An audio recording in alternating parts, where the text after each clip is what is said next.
Country. আমি বিশেষ করে বাংলাদেশের প্রধানমন্ত্রীকে ধন্যবাদ জানাতে চাই। তিনিও আমাদের সাথে সংহতি প্রকাশ করে ঈদে মিলাদুন নবীর শুভেচ্ছা জানিয়েছেন। আমি ধন্যবাদ জানাতে চাই বাংলাদেশের বিরোধী দলকে, আমি ধন্যবাদ জানাতে চাই বাংলাদেশের প্রতিটি মানুষকে। আমি মনে করি এই বর্তমান পৃথিবীতে সবাই মেনে নিয়েছে ঈদে মিলাদুন নবী এটা একটি আমাদের ইসলামী সংস্কৃতি এবং এটি আমরা আনন্দের সাথে সানন্দ চিত্তে আমরা উদযাপন করি।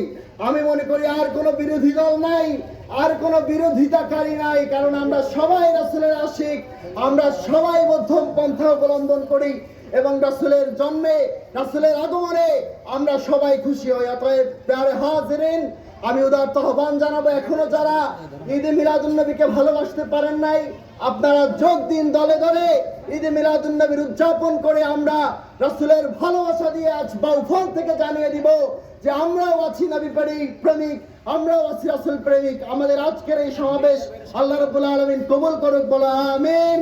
নারা